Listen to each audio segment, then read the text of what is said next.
నమస్కారం నాగార్జున గారు. నమస్తే అండి. టీడీపీ కేంద్ర కార్యాలయం మీద అవును. దాడి జరిగింది. అవును. సో, ఆ దాడికి సంబంధించి ఇప్పుడు మళ్ళీ ఎవరెవరు కేసులు ఉన్నారో ఓపెన్ అవుతున్నాయి. ఓపెన్ అవుతున్నాయి. దగ్గర దగ్గర 100కి పైగా అంట. హ్మ్. ఎవరెవరు ఉన్నారో వాళ్ళందరిని ఐడెంటిఫై చేస్తున్నారు. అవును. ముఖ్యంగా దీంట్లో చూసుకోవాలనుకుంటే దేవినేని అవినాష్ గారు, తర్వాత ఆళ్ల రామకృష్ణారెడ్డి గారు, ఇట్లా లే లేళ్ల అప్పిరెడ్డి అని చెప్పేసి అప్పిరెడ్డి గారు ఇంకా పేరు ఇట్లా వస్తుంది. ఇట్లా 1 బై 1 వస్తున్నారు. సో, ఇది రెడ్ బుక్‌ది ఓపెన్ అవుతున్నట్టే కింద లెక్కానండి. ఎట్లా చూడాలి దీన్ని? ఖచ్చితంగానండి. హ్మ్. ఎందుకంటే హ్మ్. ఇప్పుడు మనం గతంలో కూడా డిస్కస్ చేసుకున్నాం. తెలుగుదేశం హార్డ్ కోర్ అభిమానులు, కార్యకర్తలు, తర్వాత ఈ గత ప్రభుత్వం దాష్టీకం అనుభవించినటువంటి కొంతమంది ప్రజలు రెడ్ బుక్ అనేటువంటిది వాళ్ళకొక మనోస్థైర్యాన్ని కలిగించింది. ఏది అంధకారంలో ఎటుపక్క దిక్కు తెలియనటువంటి స్థితిలో నేనున్నాను అని చెప్పేస్తేనే ఒక రెడ్ బుక్ పట్టుకొని లోకేష్ గారు వచ్చి నిలబడటం అనేటువంటిది ఏంటంటే వాళ్ళకు ఒక ఆశా జ్యోతిలాగా కనిపించింది.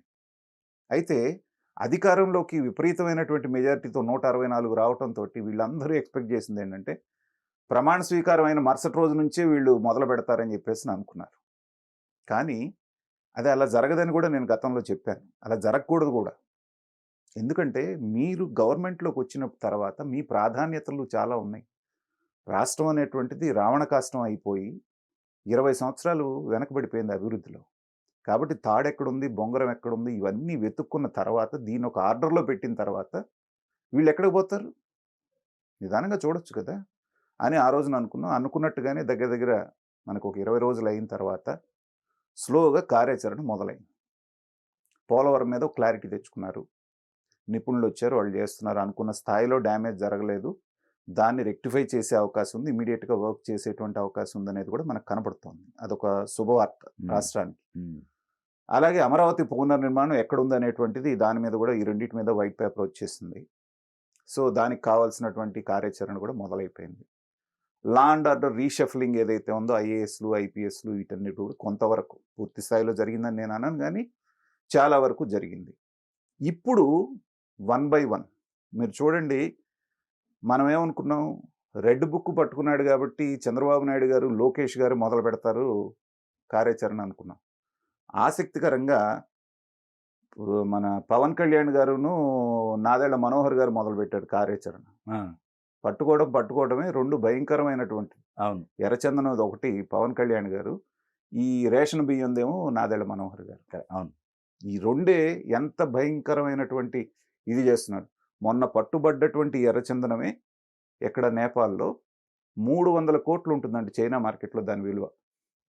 అంటే ఈ 5 సంవత్సరాల్లో అలాంటి ఎన్ని కంటైనర్లు, ఎన్ని లారీలు వెళ్ళి ఉంటాయి, ఎన్ని వేల లక్షల కోట్లు అయి ఉంటుంది.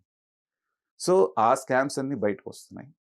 అలాగే ఏదైతే అధికారంలో ఉన్నామని అధికార మదంతో చేసి, ఒక దుశ్చర్య జరిగిన తర్వాత కూడా కేసులు కట్టకుండా తూతూ మంత్రంగా మూసేశారో, అవన్నీ గూడా ఇప్పుడు మళ్ళీ తెర మీదకొస్తున్నాయి. పిన్నెల్లి రామకృష్ణారెడ్డిని చూసాం. అవును. అది చాప్టర్ క్లోజ్ అయింది. అలాగే మిగతా 1 బై 1 వస్తా ఉన్నారు. దాంట్లో ప్రధానంగా ఇప్పుడు కేంద్ర కార్యాలయం అంటే ఒక పార్టీకి అది గుండెకాయ లాంటిది. దాని మీదకెళ్ళి, దాని మీద దాడి చేయటం అంటే, అది ఎంత ధైర్యం ఉంటే చేయాలండి? అది చేసినాళ్ళు ఎవరనేటువంటిది క్లియర్‌గా తెలిసింది. కేసులు కట్టడం అంటే ఎవరి మీద కట్టారు? తూతూ మంత్రంగా ఎవరో 4 పేర్లు పెట్టేసేసి దాన్ని ఏదో మసిబూసి మారేడుకాయ చేయాలనుకున్నారు. అధికారం మారిన తర్వాత ఇవాళ దీని మీద గనక సరైన చర్య తీసుకోకపోతే, ఇంక దేని మీద మీరు తీసుకుంటారనే నమ్మకం ప్రజలకు పోతుంది. ఎందుకంటే మీ ఆఫీస్ మీదకి పడి అంతా పగలగొడితేనే ఏమి చేయలేరు, దిక్కు లేకపోతే ఇంక ప్రజల్నేం పట్టించుకుంటారనేటువంటి ఒక ఇది పోతుంది కాబట్టి, దాన్ని సీరియస్‌గా ముందున్నటువంటి రెడ్ బుక్‌లో ఉన్నటువంటి దాంట్లో ఓపెన్ చేశారు. ఖచ్చితంగా లోతుల దాకా వెళ్తారు. ఇప్పుడు చేయించింది దేవినేని అవినాష్ అనేటువంటిది అందరికీ తెలుసు. పాత్రధారి. సూత్రధారి లేళ్ల అప్పిరెడ్డి అనేటువంటిది క్లియర్‌గా ఎస్టాబ్లిష్ అవుతోందక్కడ. తర్వాత విచిత్రమైన విషయం ఏంటంటే, అవినాష్ సమర్థించుకున్నాడు గూడా దాన్ని. ఏమని? అవునండి మా అధినేతను బూతులు తిడితే ఇది కాదా? ఆవేశంలో చేశారు. మా వాళ్ళు గూడా ఉండొచ్చు. అంటే ఎంత ధైర్యం ఉంటే అలాంటి మాట మాట్లాడతారు? ఈ ధైర్యం రావటానికి కారణం ఏంటి? అధినేత. ఏవండీ ఇలా జరిగిందంట గదా! అంటే, మరి నన్ను అంతలా మాట అంటే మా కార్యకర్తకి ఎవడికో బీపీ వచ్చుంటది. పీపీ వచ్చినోడు చేశాడు అంటే అదేం పెద్ద విషయం అన్నట్టుగా మాట్లాడాడు ఆయన. అధినేత ఎలా మాట్లాడితే కింద వాళ్ళు ఇలా మాట్లాడితే ఎలా అవుతారు? తర్వాత ఇక్కడ ఒక విచిత్రమైన విషయం కేసు గురించి మీరు ప్రస్తావించారు కాబట్టి చెప్పాలి. ఏదైతే మాట పట్టుకొని ఇంత రాద్ధాంతం చేశారో తెలుగుదేశం వాళ్ళని కూడా ఇక్కడ నేను తప్పు పడతాను. అసలు యాక్చువల్‌గా పట్టాభి ఆ మాట అన్నది జగన్మోహన్ రెడ్డి గారిని కాదు. మీకు బాగా గుర్తుంటే తాడేపల్లి పాలేరు, ఒరేయ్ తాడేపల్లి పాలేరు నిన్ను అని చెప్పేసని పేరు పెట్టకుండా ఈ మాటని ఆయన మాట్లాడాడు. అది అన్నది సజ్జల రామకృష్ణారెడ్డి గారిని తర్వాత ఆయన క్లారిఫికేషన్ కూడా ఇచ్చాడు. కానీ జగన్మోహన్ రెడ్డి గారు ఈ తిట్టేదో బాగుందని చెప్పి ఆయన ఓన్ చేసేసుకున్నాడు. నన్నే తిట్టాడని బహిరంగ సభల్లో దానికి ఒక అర్థం కూడా చెప్పాడు. ఏది వాళ్ళ తల్లిని తిట్టినట్టు. నేను అది బోసిడీకే. అదేనండి ఆ పదం గురించి ఇదంతా జరిగింది దాని మీదే కదా. అవునవును. ఓకే. Chain reaction. రైట్. ఆ పాలేరు గాడిని నేను ఇట్లా తిడుతున్నానని ఆ పాలేరుని ఈ పదంతో తిట్టాడు. ఓకే. సో దానికి జగన్మోహన్ రెడ్డి గారు చెప్పినటువంటి అర్థం ఏంటంటే వాళ్ళ తల్లిని తిట్టారు అనేటువంటి ఒక బూత్ మాటని ఆయన బహిరంగ సభలో ఆ బూత్ మాట మాట్లాడాడు. కానీ అదొక హిందీ వర్డ్.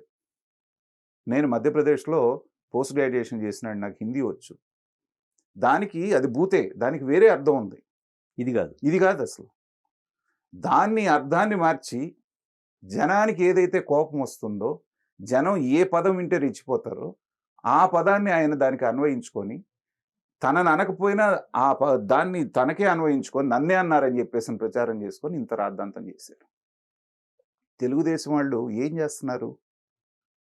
క్లియర్గా చెప్పాలి కదా, ఇది కాదురా నాయన మేము అన్నది సజ్జల రామకృష్ణారెడ్డిని అని అక్కడక్కడ అన్నారు కానీ దాన్ని ఎక్కడ ఎస్టాబ్లిష్ చేశారు మీరు? ఇప్పుడు ఏమంటారు కామన్ వాళ్ళుగా, అవునయ్యా పాపం సీఎంని పట్టుకొని అంటే ఏదో జరుగుద్దులే అని లైట్గా కొట్టేయాలనుకున్నారు.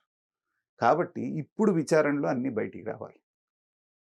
ఎవడు ప్రేరేపించాడు, ఎవరు దాన్ని ఎగ్జిక్యూట్ చేశారు, ఎవరు దాన్ని మానిటర్ చేశారు.